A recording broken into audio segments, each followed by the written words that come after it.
Dios, entra ahora mismo en... Muy buenas tardes, amigas y amigos de todo el Ecuador. ¿Cómo están ustedes? Bienvenidas y bienvenidos a este programa y a esta nueva semana de trabajo a través de la gran señal nacional de Sonorama. Para mí, una alegría enorme poder estar junto a ustedes nuevamente y compartir los temas que proponemos aquí en Adán Cineva. Muchísimas gracias a todas las personas que nos escuchan en todo el Ecuador. Según la Organización Mundial de la Salud, el Ecuador está entre los países con alto consumo de alcohol. Más de 3.3 millones de personas murieron en el 2012 a causa del consumo excesivo de alcohol, según este informe de la Organización Mundial de la Salud. Y en esta tarde quiero hablar de este tema, pero no solamente para saber cuáles son los efectos que produce el alcohol al interior de un sistema familiar, por ejemplo, o qué pasa con el consumo en edades tempranas, que de esto ya se habla bastante. Hoy quiero hablar acerca de cómo podemos hacer para prevenir y qué tan eficaces pueden ser las campañas de prevención de consumo de alcohol dirigidas a los estudiantes, por ejemplo, adolescentes o universitarios. Estarán con nosotros el doctor Marco Dávila, psicólogo y director de la campaña estudiantil Vivamos las Fiestas en Paz, y el doctor Marco Ruano, terapeuta familiar sistémico con amplia experiencia precisamente en este tema. Estaremos con ellos prontamente. A mi esposo le gusta tomar licor hasta emborracharse y luego de varios años de casada tengo que reconocer que es alcohólico y que ya no puedo más con él. Cada día está peor, ha envejecido, descuida la ropa, huele mal, mis hijas le tienen miedo y yo estoy con los nervios destrozados. Por el bien de ellas y por mí misma, tengo que tomar una decisión, pero no sé qué hacer. Quiero separarme, pero me da pena abandonarlo en esas condiciones. Este es un testimonio de Norma, una mujer que durante mucho tiempo ha vivido con esta situación en su familia y, lamentablemente, el mayor de sus hijos ha empezado también a seguir los pasos de su padre. Han establecido ya una relación con el alcohol. De esto vamos a hablar en esta tarde, amigas y amigos. Y como dije, ¿cuáles son las formas eficaces de prevenir el consumo de alcohol, especialmente en adolescentes, en jóvenes? ¿Cómo hacemos para erradicar una situación como estas de la vida de una familia?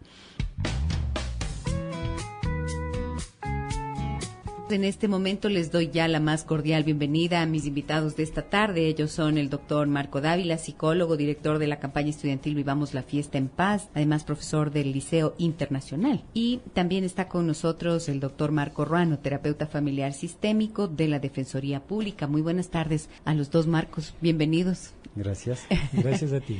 ¿Cómo han estado? Bien. Conversando un poco las historias en común que generalmente tenemos quienes en algún momento decidimos trabajar en lo social, ¿no? Uh-huh. Con Marco nos volvemos a encontrar después de algunos años. Me alegro que haya sido en este escenario.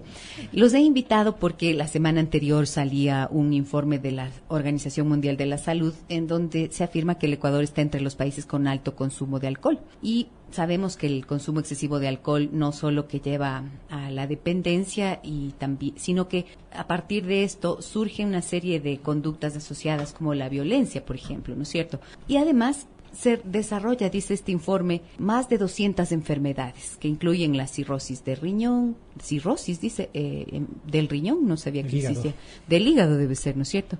Y algunos tipos de cáncer. Bueno, sin embargo, aunque se sabe esto, es como la cajetilla que dice fumar mata o fumar causa cáncer. Las personas no se detienen por miedo a la muerte, porque además se suele decir, no, pues si de algo uno se tiene que morir. Entonces, un poco mi pregunta es, las campañas que se desarrollan en términos de prevención, los tratamientos que se hacen para trabajar y ayudar a las personas que quieren a superar la adicción al alcohol, ¿sirven en el ejercicio profesional que ustedes tienen? Tú, Marco, 20 años. Marco Ruano, ¿cuánto tiempo trabajando con personas que tenían dependencia al alcohol? 4 años en comunidad terapéutica. 4 años en comunidad terapéutica. Pero luego más bien en terapia de pareja. Exactamente. Entonces, ¿esto qué? ¿Tiene efecto? ¿Funciona? ¿Sirve de algo? ¿Cuál es la experiencia? A ver, yo creo que funciona cuando tenemos 2 elementos fundamentales, ¿no? Lo primero es toda la parte de educación, ¿sí? Y lo otro es que debe ir acompañado de una política pública. nosotros en 14 años de Vivamos la Fiesta en Paz, ¿no? Con una insistencia y mendigando a media humanidad, decimos siempre, hemos logrado sostener una propuesta que va contracorriente, una propuesta que va en un país que nosotros decimos vive alcoholizado, metido en una botella, ¿no? Y claro, cuando tú te referías a todos los problemas relacionados al consumo de alcohol, aquí solamente vemos quienes llegan a desarrollar una relación compulsiva, es decir, a tener problemas serios, fuertes, relacionados al consumo de alcohol, ¿no? Y las campañas sirven y funcionan también cuando podemos sostenerlas en el tiempo y podemos tener atrás, nosotros decimos, la capacidad moral, ética, ¿no? Para podernos parar a hablar frente a un grupo de estudiantes, ¿no? O estar en un medio de comunicación como este, ¿no? En el otro lado, cuando hablo de política pública, tener al otro lado también un referente que tenga la capacidad moral, la capacidad ética de sostener un discurso como este. Con Mauricio Rodas es el 5º alcalde con el que nosotros vamos a trabajar y por suerte hemos tenido la posibilidad de tener al frente personas que de alguna manera han podido sostener este discurso, ¿no?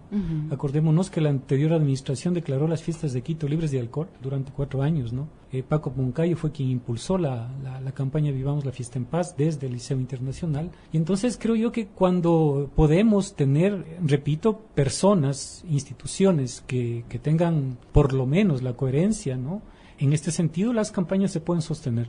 De lo contrario se caen como se han ido cayendo acá en el país desde hace muchísimo tiempo. Por eso es la única campaña de prevención que existe. Que existe, claro. Sí. Alrededor de 250 colegios han sido declarados libres de alcohol y eso se estima que equivale a un universo de unos 50,000 jóvenes. Estas son las cifras que se manejan desde la campaña Vivamos la Fiesta en Paz. Ahora, ¿qué ocurre cuando estos adolescentes reciben un mensaje en el colegio, se hacen todas las actividades educativas, como tú bien dices, y sin embargo, por ejemplo, pertenecen a una familia en donde hay un consumo de alcohol de parte de papá o de mamá? Se supone que los hombres son mayoritariamente quienes consumen alcohol, ¿no es cierto? ¿Cuál es el efecto que se produce ahí? ¿Es posible prevenir desde el espacio educativo si es que el sistema familiar, en cambio, mantiene una relación con el alcohol, Marco? Es posible. La prevención, cuando se hace desde la visión, desde el enfoque sistémico, ecológico sistémico, desde el modelo de Udolin que se maneja Marco también, siempre dice, el alcoholismo es un estilo de vida. El objetivo de esto es prevenir la salud, es mejor estar sano que enfermo. Por lo tanto, los tratamientos o el enfoque de prevención se debe dar al individuo, a la familia y a la comunidad. Son estos 3 estamentos, estas 3 grupos que se debe dar con igual discurso, con igual intensidad, con igual sostenibilidad desde una política pública, como lo dice Marco. Entonces, cuando se le da al individuo, a la familia y a la comunidad, tiene razón de sostenerse, tendrá razón de ver un nuevo estilo de vida, en donde se puede también no beber, se puede también ser honesto, se puede también buscar otro estilo de vida sin necesidad de poner en riesgo, porque tiene poco sentido cuando a los estudiantes se les hace un proceso preventivo, pero no se hace mayor cosa por la familia o por el cuerpo docente. Entonces no va, porque una de las cosas duras que pasa cuando en la familia ingresa esta droga, hay que entender que es una droga. Claro. ¿Sí? Entonces, cuando la familia y la comunidad mantienen un mensaje que es normal beber, el mensaje que se está dando a los hijos es que es normal drogarse, y no es normal drogarse. Entonces, es importante entender que esto sí es una droga. Y una de las cuestiones, cuando hemos trabajado con familias, es que yo una vez lo dije aquí mismo, el riesgo, por ejemplo, de maltrato, el riesgo de abandono, el riesgo de abuso sexual se da de 3 a 8 años de edad, y generalmente es cuando no hay una buena protección. Cuando esta droga entra en un sistema familiar, una de las cosas que se pone de invulnerabilidad son protección. No hay quien proteja a estos niños, a estas niñas, y por lo tanto la sociabilización hacia el exterior tampoco se da de una manera adecuada. Doctor Marco Rueda, pregunto, ¿ustedes han trabajado también con las familias? Sí, la campaña tiene esa particularidad, ¿no? Al entender el problema como un problema de población y no como un problema de sujetos, hay que trabajar con toda la comunidad. El proyecto, que es parte de la propuesta de declarar los espacios educativos libres de alcohol, implica un trabajo con estudiantes, con docentes y con padres de familia. Solamente ahí podemos por lo menos hablar el mismo idioma y intentar que el establecimiento educativo tenga una política en relación al consumo de alcohol. ¿Sí? Acordémonos que desde el 93 está prohibida la venta, el expendio, el consumo, el brindis de cualquier bebida alcohólica y de cigarrillos en los establecimientos educativos del país. Sin embargo, esto no se cumple. Y no se cumple porque a uno de los 3 estamentos no le da la gana, ¿no? No les da la gana a los chicos del Consejo Estudiantil, que necesariamente tienen que cumplir su oferta de campaña haciendo una fiesta y vendiendo alcohol, ¿no? No les da la gana a los padres de familia que quieren sacar fondos para la fiesta de fin de año de los graduados, ¿no? O a los mismos docentes, ¿no? Entonces, este proyecto, por ejemplo, implica eso, ¿no? Un trabajo con los 3 estamentos y finalmente llegar a construir conjuntamente con ellos una política pública en relación al alcohol, que lo que hace es respetar la ley. Y yo creo que ahí es vital el proyecto que tenemos y el trabajo que estamos haciendo. Porque cuando una persona, cuando un adolescente aprende a respetar la normativa, a respetar la ley, las otras cosas como que caen por añadidura. Y entonces, de alguna manera, la propuesta que nosotros venimos haciendo y tiene este poquito de éxito que tiene la campaña ha sido precisamente por eso, por un trabajo que implica los 3 estamentos. Ahora, ¿qué es lo que hay al interior de un sistema familiar?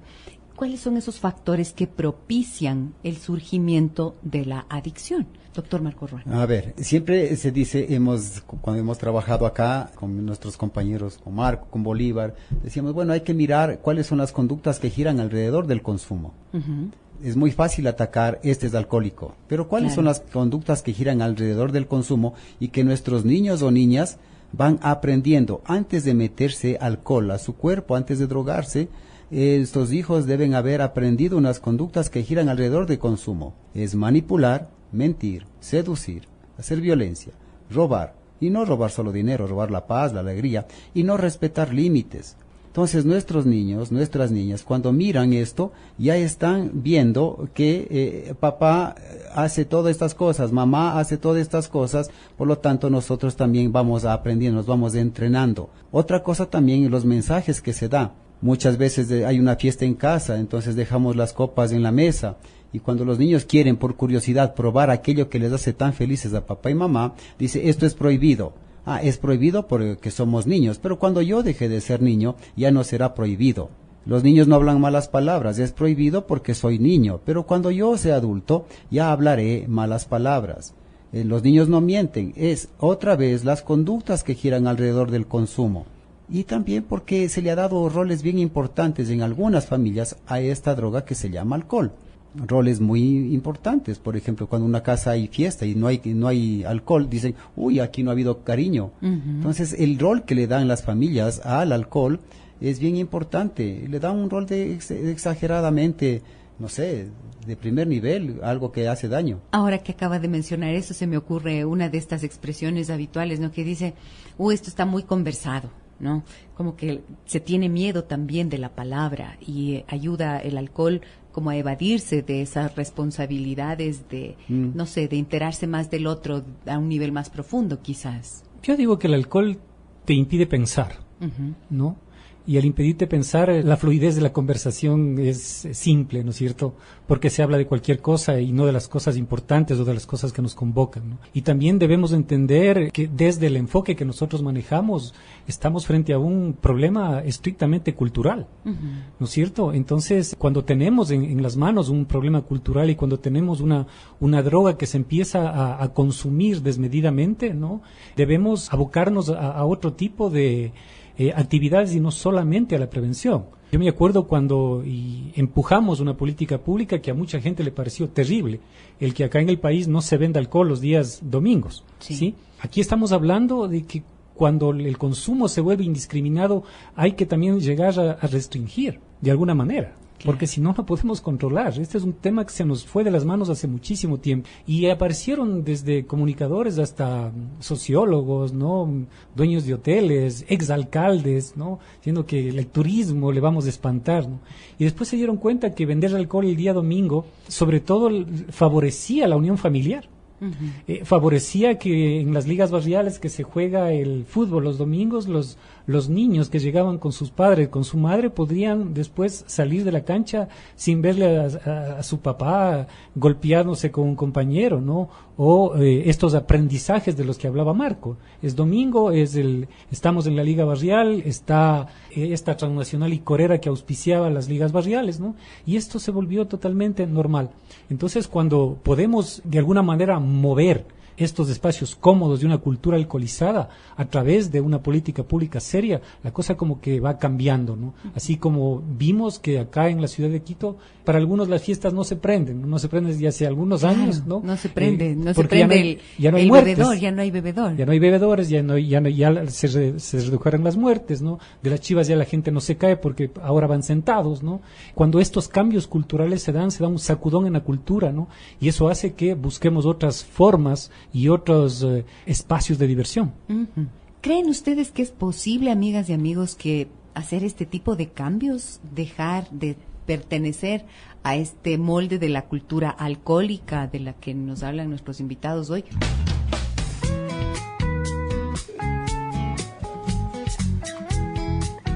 Estamos de regreso, amigas y amigos, y nos acompañan hoy los doctores Marco Ruano, terapeuta familiar sistémico, y Marco Dávila, psicólogo y director de la campaña estudiantil Vivamos las Fiestas en Paz. El doctor Ruano es profesional de la Defensoría Pública y el doctor Marco Dávila del Liceo Internacional. Yo quiero compartir con ustedes unas cifras que tengo acá. La fuente es el CONCEP, el Consejo Nacional de Sustancias Estupefacientes y Psicotrópicas, así se llama, ¿no es cierto? Y dice que el 4.17% de los adolescentes encuestados usa esporádicamente el alcohol, mientras que el uso ocasional es del 1.72%. Quienes consumen frecuentemente, dice, son el 1.66% de la muestra. Y los adolescentes que ingieren alcohol de manera intensa son el 1.08%. Yo cuando veía esto digo, ¿será? Me entra la duda, porque lo que uno puede observar, por ejemplo, en los alrededores de los colegios, de las instituciones educativas, de las universidades, al menos me dan una visión, una imagen que no sé pues si corresponde a las cifras. ¿Cómo lo ven ustedes? No sé si la página a la que entraste es la correcta, página, ¿no es cierto? La página, es la página del porque Concept. los datos que nos han venido dando de las encuestas que se hacen con estudiantes secundarios y las encuestas que se hacen a hogares, la prevalencia de vida de consumo de alcohol está en los dos estratos sobre el 75%. 75% de estudiantes secundarios que dicen que alguna vez en su vida han consumido alcohol. Aproximadamente el 54% que dice que lo hace cada 15 días, cada 20 días, ¿no? Y aproximadamente el 45% que lo dice que lo hace ocasionalmente. Si las estadísticas fueran las que tú acabas de dar, diríamos que vivimos en un país que no tiene problemas relacionados al consumo de alcohol. Ajá. Y en el intermedio hablábamos los tres de una cantidad de problemas que están relacionados al consumo de alcohol. Claro. Y que lamentablemente no son visibilizadas. Porque desde el Estado, digo yo, nos encargamos siempre de hacer prevención de lo que menos es problemático. Aproximadamente el 3% de quienes hacen uso del alcohol llegan en algún momento a tener graves problemas, lo que acá en el Ecuador llaman alcohólicos o adictos, ¿no? Para nosotros más bien son personas, no dejan de ser personas que tienen problemas graves vinculados al consumo de alcohol. Hay problemas colaterales que no son visibles, ¿sí? O que no son visibilizados y que de alguna manera para nosotros es lo que más nos importa. ¿Cuáles son esos problemas, por ejemplo? Violencia, abandono de hogar, la protección, enseñar a los hijos a la sociabilización, y es bien importante porque en el proceso de sociabilización los hijos van aprendiendo sobre límites. Hay un problema, cómo entender los límites en familia, problema económico, el problema de relacionamientos sexuales, una pareja en donde hay consumo de esta droga que se llama alcohol, las relaciones sexuales no se vuelven satisfactorias, se vuelven muchas veces dolorosas para el relacionamiento. Y generalmente es de ruptura de familia. Claro, todo está vinculado, ¿no es cierto? Sí, pues ahí es donde está el problema. El primer dato que tú dabas, ¿no? Este es 3.3 millones de personas que se mueren al año vinculadas a problemas relacionados con consumo de alcohol, está también las muertes violentas, ¿no? Aquí en el Ecuador, el año pasado terminamos con 23.000 accidentes de tránsito, de los cuales aproximadamente el 40% están vinculados a que el conductor, el peatón o alguien que estaba al lado del conductor estaba bajo los efectos del alcohol. ¿Sí? Tenemos que una de las principales causas de deserción escolar, tanto a nivel de colegio como de universidades, es el consumo de alcohol. Cuando conversamos con las personas que están haciendo trabajos sobre salud sexual y reproductiva, nos encontramos que un gran porcentaje de adolescentes embarazadas dicen que el embarazo se produjo porque tuvieron relaciones desprotegidas bajo el consumo de alcohol, claro. ¿no? Entonces, no estamos hablando del borrachito que está en la esquina y que nos fastidia, ¿no? O el que ocupa el espacio público haciendo cantina el espacio público, sino estamos hablando de un problema que va más allá de lo que es visible, ¿no? Hay muchas cosas como las que mencionaba Marco, que no se las pone sobre el tapete ni se discute, posiblemente porque al mismo Estado no le conviene, ¿no? Y yo digo al Estado porque desde hace mucho tiempo quienes trabajamos en esto nos sentimos huérfanos de apoyo, ¿no? Huérfanos de las instituciones estatales que tienen el presupuesto y que en algunos casos no lo ejecuta. O sea, lo terrible es eso, porque recursos hay. Y hay que entender esto, Marco, que también, y familias que nos escuchan, que para mí, en el Ecuador tenemos un beber problemático. ¿Y cómo podemos medir el beber problemático? Con Bolívar decíamos, bueno, cuando iniciamos esto trabajando con familias, en el club de familias con problemas relacionados con el alcohol. ¿Quieren saber cómo se mide un beber problemático? Simple. Cuando una persona, por ingerir alcohol, tiene conflictos en el relacionamiento de su familia, quiere decir que tiene un beber problemático. Es una medición obvia.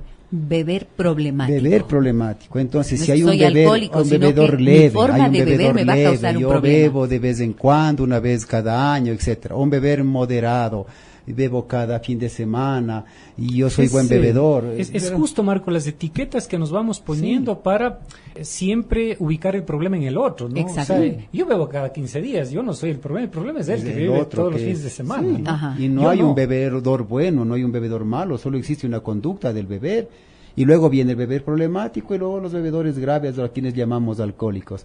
Y Marco, sí o no, que a veces se les quiere echar la culpa como que fuesen los liosos, los bebedores graves o los alcohólicos. Pero el bebedor problemático es en realidad en donde está el mayor número de población. Claro, ubiquémonos, ¿no es cierto?, desde el enfoque de población, ¿no? Yo hablo de este 3% de esta pirámide que podemos dibujar en nuestras cabezas este rato, ¿no? Y ese otro casi yo diría ese 80% son aquellos que se consideran bebedores sociales, bebedores moderados, bebedores leves, es decir, gente que cree no tener problemas. Bajo este enfoque, es justamente ahí donde se encuentran los graves problemas que tenemos en el país, ¿no? Esos de la relación, esos que afectan incluso a la vida sexual, los que generan la violencia, los accidentes de tránsito. Una persona con un problema grave vinculado al consumo de alcohol en este país, si tienes recursos, está en un centro de rehabilitación. Si no tienes, un indigente, ¿no es cierto? Y si tiene muchos recursos, está fuera del país recuperándose. Pero estas otras personas, ¿no es cierto?, que nos consideramos bebedores sociales, bebedores normales, somos precisamente los que estamos provocando, ¿no?, todos los problemas relacionados al consumo de alcohol. Y hay que tener cuidado también porque poco se habla de el beber y el embarazo. Hay muchos niños con problemas de beber que han sido gestados de malformaciones congénitas, producto de que fueron concebidos el alcohol bajo pasa consumo directamente de alcohol por el cordón umbilical y no hay problema, y hay muchos líos. Pero también, aunque la mujer no tomara, pero el esposo llega tomado, muchas veces hay embarazos muy estresantes, de mucha angustia. Y en una de las investigaciones que se ha hecho a nivel neurológico, cuando hay niños o niñas con hiperactividad o déficit de atención, es porque en los primeros meses de embarazo la mujer ha vivido embarazos estresantes, muy angustiantes, y muchos de estos se relaciona a un beber problemático en su propio relacionamiento familiar, que no sabe la esposa cómo poner límites. Qué bueno que hablemos de este tema, me dicen en el 9098, nuestro sistema de mensajes. Me pregunto si ahora no hay cómo controlar a niños y jóvenes y ellos se juntan a la jorga, donde se aprende de todo, me dicen acá. ¿Qué piensan de esto? Lo que pasa es que lo que decía Marco frente a lo que significa el sistema familiar, ¿no? Y el efecto que puede tener también el resto de la comunidad que es parte de este sistema, ¿no? La familia siempre va a culpar al otro, va a culpar a la juerga, va a culpar a los amigos, ¿no es cierto? Los amigotes. Los amigotes, los primeros comportamientos se aprenden en la casa. Marco acaba de hacer una referencia incluso uterina, ¿no? O sea, ahí están los primeros comportamientos, ¿no? Entonces, la familia lo único que hace generalmente es sacar el problema y tratar de vincularlo al colegio, ¿no? A los amigos, ¿no? Y muchos de estos chicos empiezan a salir y entrar de instituciones educativas porque no hay un colegio bueno para la familia, ¿no? Y precisamente en donde hay que hacer el trabajo más fuerte, ¿no? Yo vengo trabajando en el Liceo Internacional hace 14 años, sí. Y uno de los principales dificultades que nosotros en el Departamento de Bienestar Estudiantil o de Psicología tenemos es precisamente el trabajar con los padres de familia. Es muy complejo. ¿Cuáles creen ustedes que son los errores que las familias cometen cuando quieren, por ejemplo, hacer que sus hijos no consuman alcohol, o como en el caso que usted mencionaba, que una esposa que tiene un problema de consumo de alcohol, de que su marido consume alcohol, no logran que esto revierta, no logran que esta situación se maneje adecuadamente? ¿Cuáles son esos errores? O sea, ¿cómo uno la culpa al resto es lo más fácil? Yo puedo echar la culpa a los amigos, al sistema, a la pobreza. Y eso puede ser también en las mujeres, ¿no? Sí. Ya vinieron a verle los amigos a este. Entonces, ya por eso no es él el responsable, sino los amigos. Yo pienso que, no sé si más bien direccionando un poco la inquietud suya en la pregunta, pienso que la familia debe tener mucho cuidado se dan el permiso de no ser hijos o hijas de una cultura en donde se normaliza cosas que duelen, actitudes que duelen. ¿Por qué sigo repitiendo algo que a mí me duele? ¿Por qué sigo teniendo un estilo de vida que yo rechazo? ¿Por qué lo sigo llevando? Entonces, si yo soy responsable de un hijo o de una hija, yo debo asumirlo esto de verdad, pero con esperanza, y al mismo tiempo con mucha valentía para enfrentar cosas diferentes. Miren, los hijos se están yendo de las manos muy pronto, y eso no es saludable. Creo que aprender a decir no y a fijar los límites es una de las cosas importantes que yo veo que en nuestro país es bien difícil, ¿no? Asumir las consecuencias. Por ejemplo, pagar las famosas multas. Cómo le duele a la gente, pero además hay que protestar y hay que hacer, no sé, pues movilizaciones, si es que fuera posible, para que me quiten eso. Es como que nuestra sociedad no facilitara el desarrollo de una personalidad capaz de reconocer el límite y de afrontar las consecuencias que tiene el haber roto el límite. Una sociedad hipócrita e incoherente, ¿no es cierto? Porque creo que es importante topar un temita este momento. ¿Qué pasa con el alcohol y con las drogas ilegales? ¿No? O sea, la criminalización de las drogas ilegales es terrible acá, ¿no? Un chico que empieza a consumir una droga ilegal es marihuanero, hay que expulsarle de la escuela, del colegio, hay que sacarle del sistema educativo, hay que sacarle poco menos de la sociedad, hay que buscarle un psicólogo, un centro de rehabilitación. Un chico que empieza a consumir alcohol, ¿qué pasa con él? Absolutamente nada. Sí, está creciendo, se está haciendo hombre, ¿no? Ahí viene el sostenimiento de esta cultura alcoholizada que hace que los chicos, sobre todo, crezcan creyendo que esta droga, ¿no es cierto?, es totalmente normal su consumo. Y lo otro, ¿no?, y que es no la pasa incoherencia. Nada. Claro, y la incoherencia total que hay en las casas, ¿no? Yo crecí en una casa en la que el diseño de la casa de mis padres de hace 150 años no tenía bar. Y hoy día los diseños de las casas tienen que estar diseñadas, incluido con claro, el bar, ¿no es cierto? Entonces, cuando hablamos de una familia que en el interior tiene la droga a disponibilidad, ¿no?, de sus hijos, ¿no?, estamos hablando de una familia que más tarde que temprano va a tener problemas o ya está teniendo problemas y no los quieren afrontar. Ahora, para prevenir, ¿ustedes creen que es posible prevenir? Quisiera que cada uno, desde su perspectiva, me mencione 3 cosas que creen que son indispensables para que exista esa prevención. Yo vuelvo a insistir, y en esto creo que con Marco estamos de acuerdo. Individuo, familia y comunidad, respaldado por una institución o una política pública que se meta de lleno. Es una inversión. Si de aquí a 10 años hay una política pública que pueda prevenir al individuo, a la familia y a la comunidad, es una inversión increíble de ciudadanos diferentes, educados en límites, educados en el buen vivir.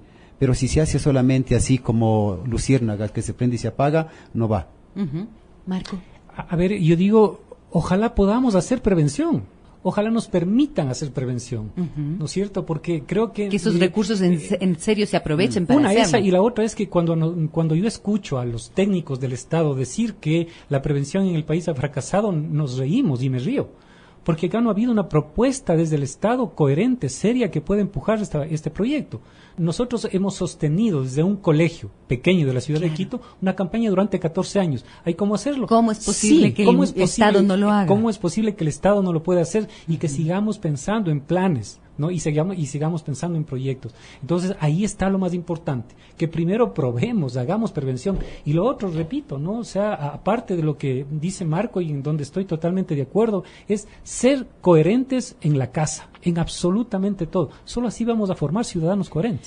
Individuo, familia y comunidad. Y yo digo, para todas las personas que nos están escuchando, individuos inteligentes que tenemos una familia, hagámonos cargo de ese pedacito que está en nuestras manos. Desde allí podríamos también ejercer el derecho que tenemos a cambiar esas situaciones que no nos convienen, que no nos hacen bien y que no queremos que se sigan repitiendo. Tal vez esa sea una de las formas también de contribuir a ese cambio general. Doctores Marcos, muchísimas gracias por acompañarme en este programa. Mil gracias por su compañía. Amigas y amigos, mañana 15:05. Los espero nuevamente en Adán Cineva. Que tengan ustedes una muy buena tarde. Un abrazo grande a todas y todos. Soy Giselle Echeverría. Hasta mañana.